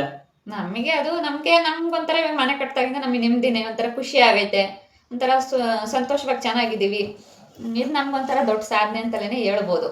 ಹೌದೌದು. ಮಿಡಲ್ ಕ್ಲಾಸ್ ಫ್ಯಾಮಿಲಿ ಅಲ್ಲಿ ಯಾರಿದಾರೋ, 0 ಇಂದ ಯಾರು ಶುರು ಮಾಡ್ತಾರೋ ಅವ್ರೊಂದು ಮನೆ ಕಟ್ಟಿದ್ರೆ ಅದೇ ದೊಡ್ಡ ಸಾಧನೆ. ಮನೆ ಕಟ್ಟೋದಂದ್ರೆ ಅಷ್ಟು ಸುಲಭ ಅಲ್ಲ. ಮದುವೆ ಮಾಡೋದೇ ಬೇಗ ಆಗ್ಬಿಡುತ್ತೆ. ಇವಾಗ ಮನೆ ಕಟ್ಟೋದಂತಂದ್ರೆ ಒಂದು ಇಟ್ಕೆ ಇಲ್ಲ ಅಂತಂದ್ರೂ ಆಗಲ್ಲ. ಅದು ಕಷ್ಟಪಟ್ಟಿರೋರಿಗೆ ಗೊತ್ತಿರುತ್ತೆ ಮನೆ ಕಟ್ಸೋದಂತಂದ್ರೆ. ಅದ್ರಲ್ಲಿ ನಮ್ಮಂತವ್ರಿಗೆ 0 ಇಂದ ಬಂದಿರೋ ಅಂತವ್ರಿಗೆ, ಬಡವರಾಗಿರೋ ಅಂತವ್ರಿಗೆ ಬಹಳ ಕಷ್ಟ ಆಗುತ್ತೆ. ಬಡತನದಿಂದ ಬಂದಿರೋ ಅಂತವ್ರಿಗೆ. ಯಾರೇ ಹಳ್ಳಿಲಿ ಇದ್ರು ಹುಟ್ಟಿದಂಗೆ ಯಾರು ಶ್ರೀಮಂತರಾಗಿರಲ್ಲ. ಹಳ್ಳಿಲಿ ಇರೋರು ಆಕ್ಚುಲಿ ಹೇಳ್ತಾ ಇದ್ದೀನಿ, ಹಿಂದೆ ಯಾರು ಶ್ರೀಮಂತರಿಲ್ಲ. ಆಮೇಲೆ ಓದ್ದವರು ಒಂದು ಕೆಲಸ ತಗೊಂಡು, ಆಮೇಲೆ ಅಥವಾ ಏನಾದರೂ ಬಿಸ್ನೆಸ್ ಮಾಡಿ ಚೆನ್ನಾಗಿ ಇಲ್ಲ ಏನಾದರೂ ಟ್ಯಾಲೆಂಟ್ ಅಷ್ಟಿದ್ರೆ ಮಾತ್ರ ಮುಂದುವರಿಯೋಕ್ಕೆ ಸಾಧ್ಯ ಆಗುತ್ತೆ. ಯಾರು ಹುಟ್ಟಿದಂಗೆ ಶ್ರೀಮಂತರಾಗಿರಲ್ಲ. ಅದೇನೋ ಹೇಳ್ತಾರಲ್ಲ ಗಾದೆನ, ಬಡವರಾಗಿ ಹುಟ್ಟೋದು ತಪ್ಪಲ್ಲ, ಬಡವರಾಗಿ ಸಾಯೋದು ತಪ್ಪು ಅಂತ. ಅದು ನಾನು ಸಿದ್ಧಗಂಗೆ ಮಠದಲ್ಲಿ ಓದಿದ್ದು. ನಮ್ಮ ಸ್ವಾಮೀಜಿಗಳು ಯಾವಾಗಲೂ ಹೇಳೋರು, ಏನಾದರೂ ಸಾಧನೆ ಮಾಡಬೇಕು ಅಂದರೆ ಮೊದಲು ಧೈರ್ಯ ಮಾಡಬೇಕು, ಛಲ ಇರಬೇಕು ಅಂತನ. ಅದೇ ಸ್ಫೂರ್ತಿಯಿಂದನೇ ನಾನು ಏನಾದರೂ ಮಾಡಲೇಬೇಕು ಅಂತನ ಮೊಬೈಲ್ ಇತ್ತು, ಮೊಬೈಲ್ ಆನ್ಲೈನಲ್ಲೇ ಸರ್ಚ್ ಮಾಡಿ ಈ ಥರ ಇವತ್ತು ಒಂದು ಕೆಲಸ ಹುಡ್ಕೊಂಡು ಈ ಮಟ್ಟಕ್ಕೆ ಬೆಳೆದಿದ್ದೀನಿ. ನನಗಂತೂ ತುಂಬ ಹೆಮ್ಮೆ ಆಗ್ತಿದೆ. ನಮ್ಮ ತಂದೆ ತಾಯಿಗಳನ್ನ ಇವತ್ತು ಸುಖವಾಗಿ ನೋಡ್ಕೊತಾ ಇದ್ದೀನಿ. ಯಾಕೆಂದರೆ ಅವರು 10 ರೂಪಾಯಿಗೆ 4-5 ಕಿಲೋಮೀಟ್ರ್ ನಡ್ಕೊಂಡು ಹೋಗಿ ಕೂಲಿ ಹೋಗಿ ಜೀವನ ಮಾಡಿದ್ದಾರೆ, ನಮ್ಮನ್ನು ಸಾಕಿದ್ದಾರೆ. ನಾವು ಚಿಕ್ಕ ಹುಡುಗರಿದ್ದಾಗಂತೂ ನಂಬ್ತಿರೋ ಇಲ್ಲೋ ಗೊತ್ತಿಲ್ಲ, ಅನ್ನಕ್ಕೆ ನಾವು ಕಿತ್ತಾಡ್ತಿದ್ವಿ. ನಮ್ಮ ಅಕ್ಕ, ನಮ್ಮ ಅಣ್ಣ ಎಲ್ರೂ ಏನಾದರೂ ಹುಳಿ ಸಾಂಬಾರು, ಇದು ಕಡಲೆಕಾಳು ಸಾರು ಮಾಡಿದ್ರೆ ಕಡಲೆಕಾಳು ತಿನ್ನೋಕ್ಕೆ ಕಿತ್ತಾಡ್ತಿದ್ವಿ. ಅಷ್ಟೊಂದು ನಮ್ಮ ಮನೇಲಿ ಬಡತನ ಇತ್ತು. ನಮ್ಮ ಅಪ್ಪ 7 ಜನ ಅಣ್ಣ ತಮ್ಮಗಳು. ಬೇರೆ ಬಂದಮೇಲೆ ಅಂತೂ ತುಂಬ ಕಷ್ಟ ಆಗಿತ್ತು ನಮ್ಮ ಅಮ್ಮ ಅಪ್ಪಗೆ. ಆದರೂ ಅವರು ಯಾವತ್ತೂ ಧೈರ್ಯ ಗೆಡಲಿಲ್ಲ. ಕೂಲಿ ಮಾಡಿನೇ ನಮ್ಮನ್ನು ಸಾಕಿದ್ರು, ಬೆಳೆಸಿದ್ರು, ನಿಯತ್ತಾಗಿದ್ರು. ಕಷ್ಟ ಅಂದವ್ರಿಗೆ ಸಹಾಯ ಮಾಡ್ತಿದ್ರು. ಅವರು ಎಷ್ಟು ಬಡವ್ರಿಗೆ ಸಹಾಯ ಮಾಡಿದಾರೋ ಅಥವಾ ನಿಯತ್ತಾಗಿ ಬದುಕಿದಾರೋ ಅವ್ರ ಪುಣ್ಯದಿಂದ ನಾವಿವತ್ತು ಚೆನ್ನಾಗಿದ್ದೀವಿ ಅಂತ ಹೇಳ್ಬೋದು. ನಮ್ಮಪ್ಪ ನಮ್ಮಮ್ಮ ಅವ್ರ ಅಪ್ಪ ಅಮ್ಮ ಮಾಡಿರೋ ಅಂಥ ಪುಣ್ಯದಿಂದನ ಇವತ್ತು ನಮಗೆ ಒಳ್ಳೇದಾಗೈತೆ. ಯಾರೇ ಬರಲಿ ಮನೆ ಬಾಗಿಲಿಗೆ ಯಾವತ್ತೂ ಯಾರನ್ನೂ ಅವರು ಇದು ಮಾಡಿದವ್ರಲ್ಲ. ಯಾರನ್ನೇ ಆಗಲಿ ಅಷ್ಟು ಕೇವಲವಾಗಿ ಮಾತಾಡಲ್ಲ. ಏನೋ ಒಂದು ಮರ್ಯಾದೆ ಕೊಟ್ಟಾಗಿರ್ಬೋದು, ಯಾವುದೊಂದು ವಿಷಯದಲ್ಲೇ ಆಗಿರ್ಬೋದು ಅವರು ತುಂಬ ಚೆನ್ನಾಗಿ ಎಲ್ರಿಗೂ ಇದು ಮಾಡಿ ಒಳ್ಳೇದು ಮಾಡಿರೋದ್ರಿಂದ ನಮಗೂ ಒಳ್ಳೇದಾಗೈತೆ. ದೇವರು ನಮಗೆ ನಾವು ಓದ್ಬಿಟ್ಟು ನಾವು ಒಂದು ಒಳ್ಳೆ ಕೆಲಸ ತಗೊಳ್ಳಿಲ್ಲ. ಸುಮಾರು ವರ್ಷ ಮದ್ವೆಗಿನ್ನ ಮುಂಚೆಲೆ ಒಳ್ಳೆ ಕೆಲಸ ತಗೊಂಡು ಎಲ್ಲರೂ ಮದುವೆ ಆಗ್ತಾರೆ. ಆದರೆ ನಾನು ಮದುವೆ ಆಗೋವರೆಗೂ ಯಾವುದೇ ಒಂದು ಒಳ್ಳೆ ಕೆಲಸ ಸಿಕ್ಕಿರ್ಲಿಲ್ಲ. ಮದುವೆ ಆದ್ಮೇಲೆ ನನ್ನ ಅದೃಷ್ಟ ಒಂದು ಸ್ವಲ್ಪ ಚೇಂಜ್ ಆಯ್ತು ಅಷ್ಟೇ. ನನ್ನ ಮಗಳು ಹುಟ್ಟಿದ್ಮೇಲೆ, ದೊಡ್ಡವಳು ಹುಟ್ಟಿದ್ಮೇಲೆ ಅದೃಷ್ಟ ಚೇಂಜ್ ಆಯ್ತು ಅಂತ ಹೇಳ್ಬೋದು. ಅಲ್ಲಿವರೆಗೂ ನಾವು ಬಡತನದಲ್ಲೇ ಇದ್ವಿ. ಆವಾಗ ತುಂಬಾ ಜನ ಹೇಳೋರು, ಇಷ್ಟು ಓದಿದ್ಯಾ, ಏನು ಕೆಲಸ ಸಿಗ್ಲಿಲ್ಲ, ಆಗ್ಲಾಗ್ಲ ಊರಿಗೆ ಬರ್ತೀಯ ಬೆಂಗಳೂರಿಂದ, ಯಾವ ಪರ್ಮನೆಂಟ್ ಕೆಲಸ ಸಿಗ್ಲಿಲ್ಲ, ನಿನ್ ಜೊತೆ ಓದೋರೆಲ್ಲ ತುಂಬಾ ಒಳ್ಳೊಳ್ಳೆ ಪೊಸಿಷನ್ಗೆ ಹೋದ್ರು, ಕೆಲ್ಸಕ್ಕೆ ಹೋದ್ರು, ನೀನ್ ಇಲ್ಲಿ ಅಂಗಡಿ ಹಾಕೊಂಡು ಏನ್ ಮಾಡ್ತೀಯ, ಏನ್ ಸಾಧನೆ ಮಾಡಕ್ಕಾಗುತ್ತೆ ಅಂತ ತುಂಬಾ ಜನ ಆಡ್ಕೊಂಡ್ರು, ಏನು ಮಾಡಕ್ಕಾಗಲ್ಲ ಅಂತ. ಆದ್ರೆ ಇವಾಗ ಅದೇ ಜನ ನಾವು ಏನೋ ಒಂದು ನಮ್ಮ ಟ್ಯಾಲೆಂಟ್ ಇಂದಾನೆ ನಾವು ಮುಂದೆ ಬಂದಿರೋದು. ಯಾರ ಸಹಾಯನೂ ನಾವು ತಗೊಂಡಿಲ್ಲ. ಹೇಳ್ಬೇಕು ಅಂದ್ರೆ ನಮ್ಮ ಟ್ಯಾಲೆಂಟಿಂದ ನಾವು ಮುಂದೆ ಬಂದು ನಾವು ಮನೆ ಕಟ್ಕೊಂಡು ಏನೋ ನಮ್ಮ ಮಕ್ಕಳಿಗೆ, ನಮ್ಮ ಅಪ್ಪ ಅಮ್ಮಗೆ, ನನ್ನ ಹೆಂಡತಿ, ನಮಗೆ ಅನುಕೂಲವಾಗಿ ಮನೆ ಕಟ್ಕೊಂಡಿದ್ದೀವಿ. ಅಷ್ಟಕ್ಕೇನೆ ಇವತ್ತು ಜನ ಹೆಂಗ್ ಮಾತಾಡ್ತಾರೆ ಅಂದ್ರೆ, ಅವತ್ತು ಆ ಥರ ಮಾತಾಡ್ತಾ ಇದ್ದರು ಇವತ್ತು ಎಷ್ಟು ಬದಲಾಗಿದ್ದಾರೆ ಅಂದ್ರೆ, ಇವತ್ತು ಇಷ್ಟೆಲ್ಲ ಮನೆ ಕಟ್ಟಿರೋದಕ್ಕೆ ಏನೋ ಒಂಥರ ಹೊಟ್ಟೆ ಉರಿ ಅವ್ರಿಗೆ. ಅಯ್ಯೋ ಇವನ್ ಹಂಗ್ ಮನೆ ಕಟ್ಬಿಟ್ನಾ, ಅಷ್ಟು ದೊಡ್ಡ ಮನೆ ಕಟ್ಬಿಟ್ನಾ, ಅಷ್ಟೆಲ್ಲ ಮಾಡಿದ್ನಾ, ಸೈಟ್ ತಗೊಂಡ ಶಿರಾದಲ್ಲಿ ಅಂತ ಅಂದ್ಕೊಂತಾರೆ. ನೋಡಿ, ಚೆನ್ನಾಗಿಲ್ದೇ ಇದ್ದಾಗ ಆ ತರ ಮಾತಾಡ್ತಿದ್ದ ಜನ ಚೆನ್ನಾಗಾದ್ಮೇಲೆ ಯಾವ ತರ ಬದಲಾಗ್ತಾರೆ ಅಂತ. ಅದಕ್ಕೆ ಏನೋ ಮಾತಾಡ್ತಾರೆ. ಬೇಕಾದ್ರೆ ಏನ್ ಮಾಡಿದ್ರು, ಏನು ಎತ್ತ ಅಂತ. ದುಡಿದ್ರೆ ಎಲ್ಲ ಆಗುತ್ತೆ. ಕಷ್ಟಪಟ್ಟು ಟ್ಯಾಲೆಂಟ್ ಇಂದ ದುಡಿದ್ರೆ ಎಲ್ಲ ಮಾಡ್ಬೋದು. ಮನೇನು ಕಟ್ಬೋದು, ಸೈಟನ್ನು ತಗೋಬಹುದು, ಒಡವೆನೂ ಮಾಡಿಸ್ಕೋಬಹುದು, ಎಲ್ಲ ಮಾಡ್ಕೋಬಹುದು. ಕಷ್ಟಪಟ್ಟು ದುಡಿಬೇಕು. ಇವಾಗ ಏನ್ ದುಡಿಯೋದಕ್ಕೆ 100 ಮಾರ್ಗ ಐತೆ. ಕಷ್ಟಪಟ್ಟು ಛಲ ಇರ್ಬೇಕು, ಏನಾದ್ರು ಮಾಡ್ಬೇಕು ಅನ್ನೋದು ಇರ್ಬೇಕು. ನನಗೆ ಛಲ ಅಂತ ನಾನು ನನ್ನೇ ಹೊಗಳ್ಕಂತ ಇಲ್ಲ. ಯಾಕೆಂದ್ರೆ ನಾನು ಅಂಗಡಿ ಹಾಕಿದ್ದು ನಾನು ನಮ್ಮೂರಲ್ಲೇ ಇರಬೇಕು ಅಂತ. ನಾನು ಡಿಪ್ಲೊಮಾ ಇಂಜಿನಿಯರಿಂಗ್ ಓದಿದ್ದೀನಿ. ಆದರೂ ನಾನು ಬೆಂಗಳೂರು ಹೋಗಲ್ಲಿ ಕೆಲಸ ಮಾಡೋಕ್ಕೆ ಇಷ್ಟ ಇಲ್ಲದೆ ಅಂಗಡಿ ಹಾಕಿದೆ. ಆದರೆ ಅದು ನನಗೆ ತಪ್ಪು ಅಂತ ಅನಿಸ್ತು, ಹಳ್ಳಿಲಿ ಅಂಗಡಿ ಹಾಕೋದು ಅಂತ. ಆದರೆ ನನಗೆ ಬೆಂಗಳೂರಿಗೆ ಹೋಗಿ ತಂದೆ ತಾಯಿ ಬಿಟ್ಟು, ಫ್ಯಾಮಿಲಿ ಬಿಟ್ಟು ಇರೋಕ್ಕೆ ಆಗ್ತಾ ಇರಲಿಲ್ಲ. ಹಂಗಾಗಿ ಇಲ್ಲೇ ಏನಾದರೂ ಮಾಡಬೇಕು ಅನ್ನೋ ಒಂದು ಮನಸ್ಸಿತ್ತು. ಅಂಗಡಿ ಹಾಕೊಂಡು ಅಂಗಡಿಲೇ ಕೂತ್ಕೊಂಡು ಯೋಚನೆ ಮಾಡ್ತಾ ಇದ್ದೆ. ಮೊಬೈಲಲ್ಲಿ ಇವಾಗೇನೆ ಇಂಟರ್ನೆಟ್ಟಲ್ಲಿ ತುಂಬ ಆಪ್ಷನ್ಸ್ ಇರ್ತವೆ. ನಾವು ಏನು ಬೇಕಾದರೂ ಹುಡುಕ್ಬೋದು, ಯಾವ್ದು ಬೇಕಾದರೂ ತಿಳ್ಕೊಬೋದು. ನಾನು ಮೊಬೈಲಿಂದಾನೇ ತಿಳ್ಕೊಂಡು ನನ್ನ ಟ್ಯಾಲೆಂಟ್ ಉಪಯೋಗಿಸಿ ಇವತ್ತು ಈ ಮಟ್ಟಕ್ಕೆ ಬಂದಿದ್ದೀನಿ. ನನಗಂತೂ ತುಂಬ ಹೆಮ್ಮೆ ಆಗ್ತಿದೆ. ನನ್ನ ತಂದೆ ತಾಯಿಗಳು ತುಂಬ ಸಂತೋಷ ಪಡ್ತಾರೆ. ಮೊಬೈಲಿಂದ ಶುರು ಮಾಡಿ ಆಮೇಲೆ ಲ್ಯಾಪ್ಟಾಪ್ ತಗೊಂಡ್ವಿ. ಲ್ಯಾಪ್ಟಾಪಲ್ಲೆಲ್ಲ ಎಡಿಟ್ ಮಾಡಿ ಇವಾಗ ಲ್ಯಾಪ್ಟಾಪಲ್ಲಿ ಕೆಲಸ ಮಾಡ್ತಾರೆ. ಏನ್ ಮಾಡ್ಬೋದು, ಏನ್ ಕೆಲಸ ಮಾಡ್ತಾರೆ ಅಂತ ಅನ್ಕಂತೀರ ಕೆಲವರೆಲ್ಲನ. ಆ ಕೆಲಸದ ಬಗ್ಗೆ ನಾವು ಹೇಳಕ್ಕಾಗಲ್ಲ, ಯಾಕೆಂದ್ರೆ ಅದು ಪರ್ಸ್ನಲ್, ಹೇಳೋ ಆಗಿಲ್ಲ. ಹಂಗಾಗಿ ಹೇಳ್ತಾ ಇಲ್ಲ ಅಷ್ಟೇ. ದಯವಿಟ್ಟು ಯಾರು ತಪ್ಪಾಗಿ ತಿಳ್ಕೊಬೇಡಿ. ಯಾರಾದ್ರೂ ಏನಾದ್ರೂ ಮಾಡಿದಾರೆ ಅಂತಂದ್ರೆ ನೋಡ್ ಖುಷಿ ಪಡ್ರಿ. ಹೌದು, ಹೊಟ್ಟೆ ಉರ್ಕೊಳಕ್ ಹೋಗ್ಬಾರ್ದು. ಯಾಕಂದ್ರೆ ನಾವೇನ್ ಅವ್ರಿಗೆ ಕೊಟ್ಟಿರಲ್ಲ. ನಾವು ಹೇಳ್ತೀವಿ, ಇದುವರೆಗೂ ನಾವು ₹1 ಯಾವುದೇ ತರ ಮೋಸ ಅಂತೂ ಮಾಡಿಲ್ಲ ಯಾರಿಗೂ ಆಗ್ಲಿ. ನಿಯತ್ತಾಗಿ ದುಡ್ದಿದೀವಿ. ನಮ್ ಟ್ಯಾಲೆಂಟ್ ಇಂದ ನಾವು ದುಡ್ದಿದೀವಿ. ಅಷ್ಟೇನೆ. ಅದ್ ಬಿಟ್ರೆ ನಾವ್ ಯಾರ ಹತ್ರನಾದ್ರೂ ನಮ್ಮ ಸಂಬಂಧಿಕರ ಹತ್ರ ಆಗ್ಲಿ ₹10 ಕೇಳಿ ಅವ್ರಿಗೆ ಮೋಸ ಮಾಡೋದಾಗ್ಲಿ ಏನೂ ಇಲ್ಲ. ₹1 ಯಾರ ಹತ್ರನೂ ನಾವ್ ಇಸ್ಕೊಂಡು ಮೋಸ ಮಾಡಿಲ್ಲ. ಆದ್ರೂ ಅವ್ರು ಹೆಂಗ್ ಮಾತಾಡ್ತಾರೆ ಅಂದ್ರೆ, ಅವ್ರ ಹತ್ರ ದುಡ್ಡು ಇಸ್ಕೊಂಡೆ ನಾವು ಮನೆ ಕಟ್ಟಿದೀವಿ ಅನ್ನೋ ತರ ಬಿಲ್ಡಪ್ ಕೊಡ್ತಾರೆ, ಮಾತಾಡ್ತಾರೆ. ಅದು ಯಾರು ಮಾಡಕ್ ಹೋಗ್ಬಾರ್ದು. ಬೇರೆಯವರು ಖುಷಿ ಪಡ್ತಾರೆ, ಸಂಬಂಧಿಕರು ಇದಾರಲ್ಲ ಅವರು ಯಾವತ್ತೂ ಖುಷಿ ಪಡಲ್ಲ. ಕೆಲವೊಬ್ರು ಖುಷಿ ಪಡ್ತಾರೆ, 100ಕ್ಕೆ ಎಲ್ಲೋ ಒಂದು 10% ಖುಷಿ ಪಡ್ತಾರೆ. ಇನ್ನು 90% ಹೊಟ್ಟೆ ಹೊರ್ಕೊಳ್ಳೋರೆ ಜಾಸ್ತಿ. ಯಾಕಂದ್ರೆ ಇಲ್ಲಿ ನೋಡಿರೋ ಅಂತವ್ರೇನೆ ಇಲ್ಲಿ ಸುತ್ತಮುತ್ತ ಎಲ್ಲೇ ಆಗಿರ್ಬೋದು, ಎಲ್ಲಾ ಕಡೆನೂ ಅಷ್ಟೇ. ನಮ್ಗೆ ಅಂತಲ್ಲ, ಎಲ್ಲ ಊರ್ ಕಡೆನೂ ಐತೆ. ಎಲ್ಲಾ ಕಡೆನೂ ಹೊಟ್ಟೆ ಉರ್ಕೊಳ್ಳೋಂತ ಜನ ಇದ್ದೇ ಇರ್ತಾರೆ. ಯಾರಾದ್ರೂ ಏನಾದ್ರೂ ಒಂದ್ ಒಳ್ಳೆ ಕೆಲಸ ಮಾಡೋರೆ ಅಂತಂದ್ರೆ, ಏನೋ ಈಗ ನಾವೇನು ಒಂದ್ ಸಾಧನೆ ಮಾಡ್ಲಿಲ್ಲ ಅಂತಂದ್ರೆ ಎಲ್ಲರೂ ಚೆನ್ನಾಗಿರ್ತಾರೆ. ಎಲ್ಲಾರು ಹಿಂಗೇನಾದ್ರೂ ಒಂದ್ ಮಾಡ್ದಾಗ್ಲೇನೆ ಅವಾಗ ಏನು ಮಾಡಿಲ್ಲ ಅಂತಂದ್ರೆ ಅವಾಗ ಹೇಳ್ತಾರೆ, ಅಯ್ಯೋ ನೀನ್ ಅಲ್ಲಿ ಕೆಲ್ಸಕ್ಕೆ ಹೋಗ್ಬೇಕಾಯ್ತು, ನೀನ್ ಮನೆ ಕಟ್ಲಿಲ್ಲ, ಮನೆ ಸೋರುತ್ತೆ, ಮಕ್ಳು ದೊಡ್ಡವರಾದ್ರು, ಒಂದ್ ಸರ ಮಾಡಿಸ್ಕೋಬೇಕು. ಎಲ್ಗಾದ್ರೂ ಹೋದ್ರೆ ಮದ್ವೆಗಳಿಗೆಲ್ಲ ಅಕ್ಕೆ ಮಕ್ಕೆ ಒಡವೆ ಮಾಡಿಸ್ಕೋಬೇಕು ನೀವು ಅಂತ ಹಿಂಗ್ ಬುದ್ಧಿಗಳು ಹೇಳ್ತಾರೆ. ಇವ್ರಪ್ಪ ಮನೆ ಕಟ್ಬೇಕಾದ್ರೆ ಅವ್ರಿಗೂ ತುಂಬಾ ಕಷ್ಟ ಇತ್ತು. ಅದರಿಂದ ಅವ್ರದ್ದು ಜಮೀನು ನಾವು ತಗೊಂಡ್ವಿ. ಅದು ನಾವು ತಗೊಂಡಿರೋದಕ್ಕೂ ಎಷ್ಟೋ ಜನಕ್ಕೆ ಹೊಟ್ಟೆ ಉರಿ ಐತೆ. ನೋಡಿ ಮಗಳಿಗೆ ಅವ್ರ ಜಮೀನ್ ಕೊಟ್ರೆ ಏನ್ ನಾವೇನು ಮಗ್ಳಿಗ್ ಪುಕ್ಸಟ್ಟೆ ಕೊಡ್ಬಾರ್ದಾ? ತಗೊಂಡಿಲ್ಲ, ದುಡ್ಡು ಕೊಟ್ಟೆ ನಾವು ತಗೊಂಡಿರೋದು. ಬೇರೆಯವ್ರಿಗೆ ಕೊಡೋ ಬದಲು ನಿಮ್ಗೆ ಕೊಡ್ತೀವಿ ಅಂತ ನಮ್ಮ ಅಕ್ಕ ನಮ್ಮ ಮಾವ ಹೇಳಿದ್ರು, ಹಂಗಾಗಿ ನಾವೇ ತಗೊಂಡ್ವಿ. ಅದನ್ನು ಸಹಿಸ್ಕೊಳಕ್ ಆಗ್ತಾ ಇಲ್ಲ ಜನಗಳಿಗೆ. ಅಯ್ಯೋ ಹೊಲ ತಗೊಂಡ್ರು ಅಂತ ನಾವು ಹೊಲ ತಗೊಳಕ್ ನಾವು ದುಡ್ದಿದೀವಿ. ಈಗ ನಮ್ಮ ಅಪ್ಪರಿಗೆ ಗಂಡ್ ಮಕ್ಳಿದ್ರೆ ಬಿಡಪ್ಪ ಅನ್ಬೋದಾಗಿತ್ತು. ಗಂಡ್ ಮಕ್ಳಿಲ್ಲ ಅವ್ರಿಗೆ. ಗಂಡ್ ಮಕ್ಳು ಇದ್ರು ಒಬ್ಬ ಮಗ ಇದ್ರು ಹೆಂಗ್ ತಗೊಂಡ್ರಪ್ಪ ಇವ್ರ ಹೊಲನ ಅಂತ ಅನ್ಕೋಬಹುದು. ಈಗ ಹೆಣ್ಮಕ್ಳಿಗೂ ಬರೀ ಹೆಣ್ಮಕ್ಳಿರೋದ್ರಿಂದ ನಮ್ಗೆ ಯಾವತ್ತಿದ್ರು ಅದನ್ನ ಅಯ್ಯೋ ಮಗಳಿಗೆ ಕೊಟ್ರು ಅಂತಂದ್ರೆ ಅದ್ರಾಗ ಎಂತದ್ದು ಪುಕ್ಸಟ್ಟೆ ಏನ್ ಕೊಟ್ಟಿಲ್ಲ, ಅವ್ರ ಮನೆಗೆ ಬೇಕಾಗಿತ್ತು ಅವ್ರಿಗೆ. ನಾವು ದುಡ್ಡು ಕೊಟ್ಟು ನಾವು ದುಡ್ಡಿರೋ ದುಡ್ಡಲ್ಲಿ ತಗೊಂಡ್ವಿ. ಬೇರೆಯವ್ರಿಗೆ ಯಾಕೆ ಬಿಡೋದು ಅಂತ, ನಿಮಗೆ ಕೊಡ್ತೀವಿ ತಗೊಳ್ರಿ ಅಂತ ಅವರು ಹೇಳಿದ್ರು, ಹಂಗಾಗಿ ನಾವು ತಗೊಂಡ್ವಿ ಅಷ್ಟೇನೆ. ಅದನ್ನ ಆತರ ತಗೊಂಡಿರೋದಕ್ಕೂ ಸಹಿಸ್ಕೊಳಕ್ಕೆ ಆಗ್ತಾ ಇಲ್ವಲ್ಲ. ಅದಕ್ಕೆ ಇಂಥವ್ರಿಗೆ ಏನ್ ಹೇಳ್ಬೇಕು ಹೇಳಿ. ಇನ್ನೊಬ್ರು ಏನಾದ್ರೂ ಮಾಡಿದಾರೆ ಅಂದ್ರೆ ನೋಡಿ ಚೆನ್ನಾಗಿದ್ದೀರಪ್ಪ, ಚೆನ್ನಾಗಿರ್ರಿ, ಇನ್ನೂ ಚೆನ್ನಾಗಿ ಸಾಧನೆ ಮಾಡ್ರಿ, ಇನ್ನೂ ಬೆಳೀರಿ ಅಂತ ಹಾರೈಸಿದ್ರೆ ನಮಿಗೂ ಒಳ್ಳೇದಾಗುತ್ತೆ, ಅವ್ರಿಗೂ ಒಳ್ಳೇದಾಗುತ್ತೆ. ಅದೇ ಹೊಟ್ಟೆ ಹುರ್ಕೊಂಡ್ರೆ ಹೊಟ್ಟೆ ಹುರ್ಕೊಳ್ಳೋರ್ಗೆ ಯಾವತ್ತೂ ಒಳ್ಳೇದಾಗಲ್ಲ. ನಾವು ಮನ್ಸಲ್ಲಿ ಏನ್ ಯೋಚನೆ ಮಾಡ್ತೀವೋ ಅದೇ ನಡೆಯುತ್ತೆ ಅಂತ ಹೇಳ್ತಾರೆ. ನಾವು ವಿಡಿಯೋದಲ್ಲೆಲ್ಲ ನೋಡಿದೀವಿ. ಹೌದು, ತುಂಬಾ ಜನ ಹೇಳ್ತಾರೆ. ನಾವು ಮನ್ಸಲ್ಲಿ ನಾವ್ ಏನ್ ಯೋಚನೆ ಮಾಡ್ತೀವೋ, ಕೆಟ್ಟದ್ ಯೋಚನೆ ಮಾಡಿದ್ರೆ ನಮ್ಗೆ ಕೆಟ್ಟದ್ದೇ ಆಗುತ್ತೆ. ನಾವ್ ಯಾವಾಗ ಪಾಸಿಟಿವ್ ಮೈಂಡ್ ಆಗಿರ್ತೀವೋ ಅದೇ ತರ ನಮಗೂ ಆಗುತ್ತೆ. ನಾವು ತುಂಬಾ ಎಕ್ಸ್ಪೀರಿಯನ್ಸ್ ಮಾಡಿದೀವಿ ನಾವು ಅದನ್ನ. ಹಂಗಾಗಿ ಹೇಳ್ತಾ ಇದೀವಿ. ನಾವು ಅಷ್ಟೇ, ಯಾರಾದ್ರೂ ಏನಾದ್ರೂ ಮನೆ ಕಟ್ಟಿದ್ರಾಗ್ಲಿ ಅಥವಾ ಏನಾದ್ರೂ ಒಂದು ಅಚೀವ್ಮೆಂಟ್ ಮಾಡಿದ್ರೆ ಅಂದ್ರೆ ತುಂಬಾ ಖುಷಿ ಪಡ್ತೀವಿ.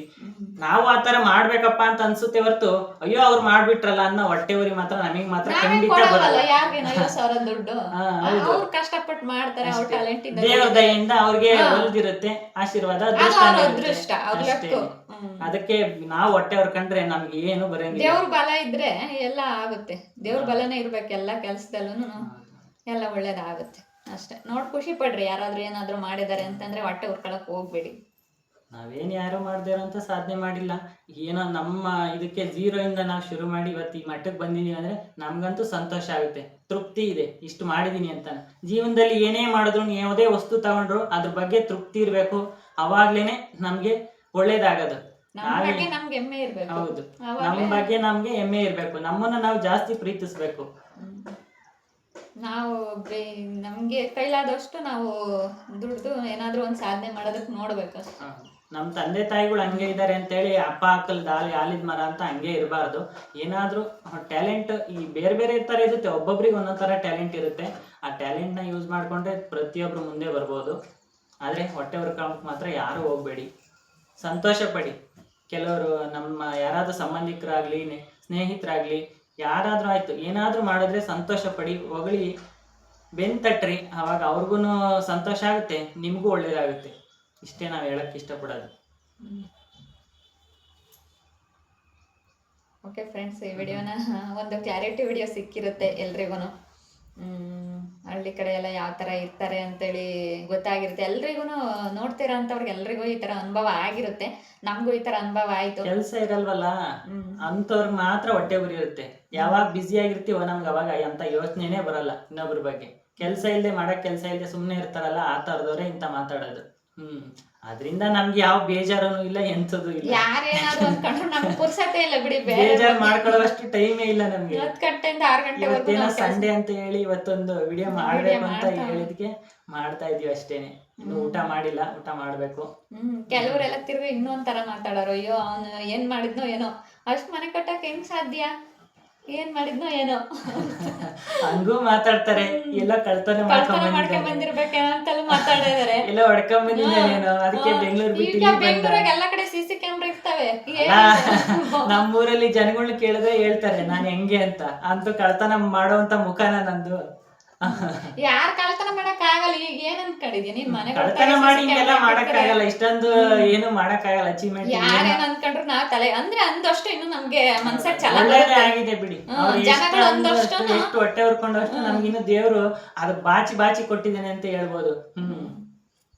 ಹಳ್ಳಿಲಿ ಇದ್ಕೊಂಡು ಹೆಂಗೋ ಇಷ್ಟ್ರ ಮಟ್ಟಿಗೆ ನಾವೇನೋ ಒಂದು ನಮ್ ಕೆಲ್ಸನ ಮಾಡ್ಕೊಂಡು ನಾವ್ ಇಷ್ಟು ಹಳ್ಳಿಲಿದ್ರೆ ಖರ್ಚು ಕಡಿಮೆ ಇರುತ್ತೆ. ಮನೆ ನಮ್ದೇ ಓನ್ ಆಗಿರುತ್ತೆ. ಕಡಿಮೆ. ಆಮೇಲೆ ಹೊಸ ತಂದಿದೀವಿ, ಖರ್ಚು ಹೊಡಿತೈತೆ, ಗೊಬ್ಬರ ಆಗುತ್ತೆ.